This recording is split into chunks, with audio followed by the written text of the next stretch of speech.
It's a very good morning now to Matthew Dickerson, the Dubbo Region Mayor. How was your weekend? Very busy, actually. I went to Tamworth for the did weekend. you? I've been promising the previous mayor and the current mayor of Tamworth, we obviously see each other on a regular basis in terms of many of the regional mayors, and I've been promising them to come up to Tamworth to have a look at the Country Music Festival for a long time, and obviously there's been COVID impact over the last couple of years and a whole range of things. Anyway, I finally got there this year, and yeah, it was great. I was very impressed with it. I had breakfast with the mayor yesterday morning and just talked about it, and a bit of a debrief from my impression the first time I'd been there. But the one thing though, you might be able to answer this for me, Brett, the one thing that I found that I just don't know the answer to is I went to the Golden Guitar Awards on the Saturday night, and they had 14 different performances there on the night of various people that were nominated or some of the winners of various gold guitars. And I sat back and I went, well, where's the country music? I mean, a lot of the music that they had there on stage, a lot of the music defined as country, seemed like soft rock, even as far as rock and roll. Cross genres, we call those. Unbelievable. So there were a couple of really classic country music songs there, the Slim Dusty type country music, but a lot of them, I'm sitting there going, wow, this is, if you don't like country music, ignore it, because this is really soft rock. A little bit different. And this is probably why people have become so popular in the country music scene, because they've learned that they have to cross that genre so they can get music play on commercial stations. Like, you know that we wouldn't just play a country music song right here on Zoo FM. Of course, you know, we probably used to 100 years ago or whenever we started, but that's the difference now, and it makes it a little bit hard. But nice to see a local winner for the Star Maker at Tamworth. There was also a guy from Orange who I see get around a lot, and he's very popular. My family go and see him at every concert. I forget both their names off the top of my head, but it's nice to know that regional areas still have really special people, don't they, that can be uncovered by these sorts of things, especially the Tamworth Music Country Festival. Did you learn anything from certainly, there? Certainly, yeah, just in terms of a whole range of ways of the logistics of that, and just the way that I suppose something that has grown, that was, you know, Max Ellis was there, he presented an award. He was one of the founders of the original award. So as probably you know, with the Country Music Awards, it's just started off as a small group of committed local enthusiasts who said, let's have a little event, and then 2TM, the radio station there, jumped on board with it, and you jump forward 51 years and you've got a huge event there, goes for 10 days. We walked through the streets on the Saturday morning and just looked around there, and just every 5 or 7 metres there was another busker there, and just the number of people in the street. And they closed down the streets, and I did say to the mayor when I had coffee with him yesterday morning, I said, so do you have some of the shopkeepers who don't like the fact that you closed down the main streets for 10 days? He said, yeah, they used to object to that a little bit. There used to be some people who didn't like the idea. He said, but now they finally realise that dropping all those people on their doorstep, they take advantage of it. So it's one of those things that sometimes you do see when we do have it in Dubbo, where we close down streets for various events. I might mention we do a lot of coverage. 2TM is a part of our network, as well as FM 92.9, and they do an amazing job out there with the country music artists, getting them on, showcasing them, and of course catching up with them, you know, right throughout the year, not just for that particular, you know, week that everyone's out there. And did the guy end up doing, what was it, he was playing and busking for 24 hours? Did he fall asleep? Because there was some little concern that he might tip over, but he had to, you know, breaks and stuff and go on for 24 hours or more than 24 hours. I didn't see that. So I walked around just randomly looking at things, and I'm not into my country music, so even just sitting there at the event at the Golden Guitars, where we were sitting was next to Brooke McClymont and just behind James Johnson. I didn't really know who these people were. No, it's funny you say Brooke McClymont, because I met her when I was working up at Grafton for our network station up there. Lovely bunch of ladies. The McClymonts, the whole family's great. And that's the sort of thing that you get. You know, you go back to Slim Dusty, you also talk about his family, and of course, you know, all of these ones that follow in the footsteps, but they're all lovely people, so good on them for having that. Hey, there's another headline out in the paper. Hit me with it. Dubbo's water a scandal. Scandal is probably not the right word, is it? No. Well, I'm not sure. It's an ongoing situation. We've talked about this multitude of times now. The Liberal is running a water expert, says the current situation in Dubbo is a scandal and one which gives him goosebumps. Now, there's a lot to elaborate on, which I probably don't have time for, but this University of Western Sydney water researcher, Ian Wright, who spent a number of years working in the Urana Far West and Central West regions, the Liberal says all water authorities, he has told the Liberal, all water authorities are required to produce a high quality drinking water. He says as part of the Australian Quality Water Guidelines, Council has to monitor complaints to make sure they meet criteria. The taste was acceptable to the residents. He says to the Liberal, this is his quote now, this Dr. Wright, I looked at their website, meaning Dubbo Regional Council's website, and it doesn't look straightforward. I even looked up their policy, maybe you have to call them, but even then, how do you know your complaint is being recorded correctly?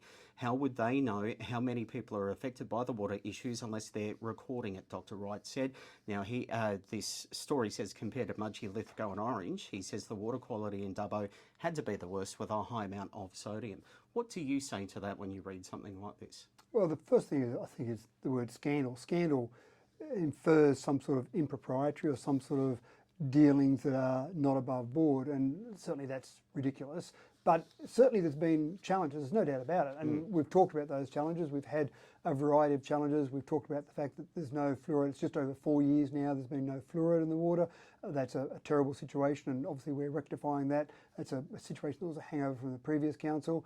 Certainly since then, though, with all the water, the flooding, if you like, all the extreme water events that we had last year, that certainly affected the water quality coming into the water treatment plant. And these sort of events are what we're going to have to somehow accommodate. Now, the water that's coming out of there, if it doesn't meet the guidelines, which it didn't at one stage last year, we had a boil water alert, we notify the community. So the water that's coming out of the water treatment plant is always satisfying the Australian Drinking Water Guidelines, and if it doesn't, we talk to New South Wales Health and to the community and let them know. So we are meeting the standards, we are meeting the guidelines there, but again, there's been challenges. I said the no fluoride has been an issue. The fact that we did have a boil water alert, I don't remember, we put that new water treatment plant in 2006. I don't remember another boil water alert we've had in the history of that new water treatment plant. So obviously that's a bad situation. The issue there was we had a boil water alert. Turbidity was the issue. As you remember, I never knew that I'd actually throw around a word turbidity, didn't know what the word was until it happened there. But one of the changes there was the fact that the standard was a turbidity level above 1 was when you had to say that now that water is needed to be boiled. We changed the standard a couple of years ago to 0.5 as a voluntary process, and the turbidity level in that water when we went on that boil water alert was around about 0.6. So if it had been a couple of years previous to that, the water would have been fine. No boil water alert. Right, got you. The change of standards that we did, that voluntarily we did, then that required that. But again, that's not perfect. We would still prefer to keep it below 0.5, and so we didn't meet that criteria. But again, we communicated that, we worked with New South Wales Health, and it took some time to come out of that because we've got so many reservoirs across our network.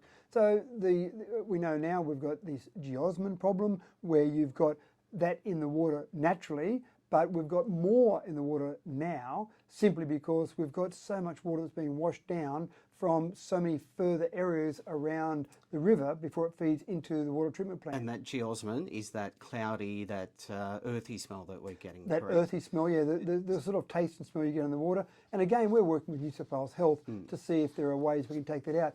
But that's not anything to do with the Australian Drinking Water Guidelines. It's not ideal, don't get me wrong. We want to take out that smell and that taste out of the water, but it's not dangerous to people. If there are any health issues, like there was with turbidity last year, then New South Wales Health and Council work together to make sure we put out boil water alerts. So yes, we've got some challenges, there's no doubt about it, but the water quality that's feeding into the water treatment plant has been changing. And this is what we're facing with all the changing climate, with all these extreme rainfall events, with extreme droughts, even with bushfire that feeds that water. Once you get that bushfire across the landscape, then rain that comes down and washes different organic materials into the water. These are the challenges we've got to meet, and we've got to react to those changes. This Professor Wright says with an election coming up, Dubbo's water issue should be at the front of candidates' mind. He says he's supported by the Auditor General when he says Dubbo needs far more Commonwealth and state government support. Is that what you need to fix this situation, or is this you've got enough money there to do this already? I don't see money being the issue, and don't get me wrong, if the state and federal government have got money for us, we'll take it any day of the week. I think there are other things that are more important at the moment for funds. We've got a water treatment plant that can handle the number of people here in Dubbo. So that's the first thing. When we upgraded that in 2006, we said this can handle a population of 55,000 or above. So we've got that water treatment plant in place, and we'll upgrade that at some point in time. You normally put in a piece of new infrastructure and it might be planned for 20, 25 years when you might upgrade that again. So that piece of infrastructure will be upgraded at some point in the future, but we charge residents for using water. That goes into the water fund. It has to stay in that water fund. We can't then use the money from that fund in fixing our roads, for example. It has to stay within that water fund. That's one of the requirements of the Local Government Act. So the money that's in that fund can pay for that infrastructure going forward. It's really just a matter of us working with the new environment that we have in terms of that water coming down. Now keep in mind, we're also developing bore fields, and once we get to the stage where we've got enough bore water, which we haven't at the moment, enough bore water and enough pipelines feeding that bore water in, when we do get the water in the river being a lower quality, then we can take more water out of the bores, and that's one of the reasons we want to have additional bore water to handle times of drought, but also handling times when the water quality is lower, because that water quality coming out of the bores is a more consistent water quality rather than water that comes down the river can have a whole range of other organic material. And think about it, when you've got cows walking around paddocks that aren't normally in the area where water gets pushed down into the river, and then you have extreme flood events, you get things like poo, you get things like carcasses of animals, you get a whole range of other organic material that's washed down in that water. We've got to clean that water to a standard that is acceptable then for drinking water. So again, I'd stress to residents, the water meets the guidelines for the Australian Drinking Standard Guidelines. So it's safe to drink. And you're happy with the infrastructure. Council is not hiding anything. You've been quite open in all of the chats that we've had. The only thing that was hidden, unfortunately, was the fact that there wasn't fluoride, but that's going back to January 2019. That was a decision of a previous council not to tell the community that. When we found out about that, and that was about the middle of last year, we found out as a bit of a fluke that there wasn't fluoride being put in the water. Once we found that out, we engaged New South Wales Public Works to rectify that situation, and we told the community. So that was the only thing that was being hidden, unfortunately, from the community. But again, that's where I say the word scandal is not really appropriate, because sure, things haven't been happening perfectly and we want to improve that, but scandal implies that something's being done incorrectly or wrong, and I don't think that's the case. We just need to get better at treating this lower standard of water that's coming down. I was going to say, what can you say to the community to, you know, sort of make them feel a little bit better? I think you just said it in that last sentence. Is there anything else you want to mention to the community to make them feel like you're working on this, that you are working hard? Well, and I think that's the thing. We are working at these problems. We are aware of these problems. And certainly one of the things is that we'll keep communicating. So, for example, when there was a breakdown in the fluoride pump at the Wellington Water Treatment Plant, we communicated to the community straight away. Within a day of us knowing about it, the community knew about it. And as we went through and resolved that problem, we told the community about it there. And that's one thing that this council is very focused on, being open, being communicative, making sure we're being transparent.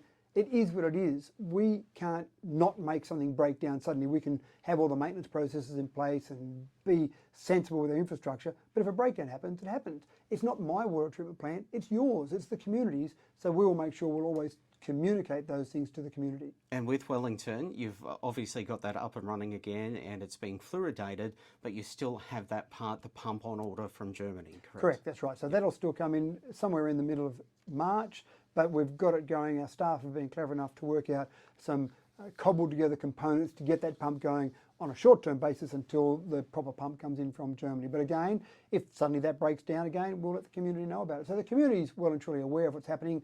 They know that the water is safe to drink. They know there is an earthy smell in there and an earthy taste in there. So all of these things are known by the community, and really it's just a matter of us working through those processes. And we work very closely with New South Wales Health. I've been on video conference calls with New South Wales Health, making sure we've got the experts from the state government to help our experts, because we've got a couple of water treatment plants to deal with. They've got the entire state to deal with, so they should have more knowledge and more expertise than we do. That's why we rely on their advice for a whole range of things. All right, just quickly before you go, I know that you've got to go next door and have an interview there. $1.06 million announced to help Barton Park Athletic Centre of Excellence here in Dubbo. This is great news to do the top part of the, what do you call it, the track Yeah. with a new substance, a new synthetic? Well, that's exactly right. Back in November 2014 when we opened Barton Park, we had $5.7 million that came from state, federal and our money and local government money, and that was fantastic. But one of the discussions, in fact, on that day, I remember Rob De Costello being there and we talked to him about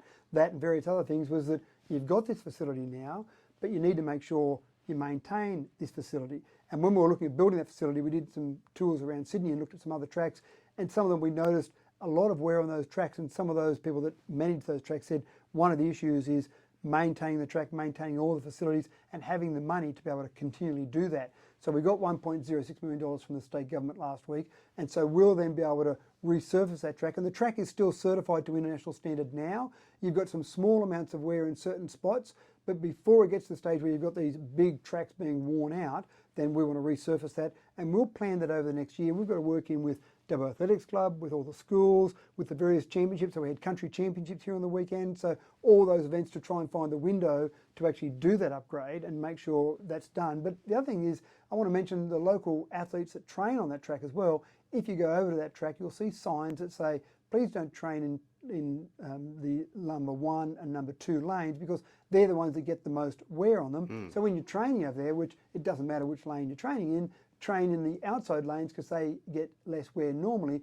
They've done a really good job doing that, so you're not getting this extreme wear in lanes 1 and 2. So our local athletes that are training there all the time have helped keep the longevity of that track. But about every 10 years or so, we'll be planning to do that upgrade again. And that's what you do at council. You put these plans in place, whether it be water treatment plants or athletics tracks. You put the plans in place for that ongoing maintenance, because you know it's not about building it once and then forget about it. It's build it and maintain it going forward. And Dubbo's airport received some federal money by the looks of this, $572,500.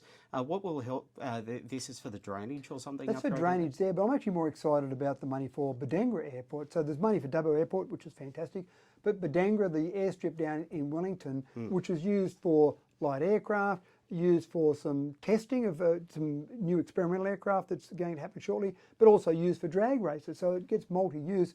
And one of the issues there is there's been a fair bit of wear on that particular service. We don't generate a lot of money or much money at all out of the Badangra airstrip, but it's an important facility for Wellington residents. So the $350,000 we got for there was probably even more exciting than the money we got for the Dubbo Airport. Again, it's always good to get money for any of our facilities, and every time we get $1 from federal or state, that's one less dollar we've got to get from ratepayers, which is always good news. Absolutely. I kept you too long. Thank you very much. Enjoy the rest of your week and Australia Day. You prepped for that? Absolutely. Wellington starts at 4 o'clock with markets on Wellington at Cameron Park, 5:30 the official ceremony. That's on the night before, that's on the 25th of January. Dubbo, 8 o'clock Victoria Park, free barbecue, free breakfast starts, 8:30 the official ceremony starts. David Hall is our ambassador here in Dubbo, Peter Herbert in Wellington. Dubbo Region Mayor Matt Dickerson, thanks, and we'll see you over at Australia Day. Thank you. Here at 2FM, just coming up to 8:30 to 9.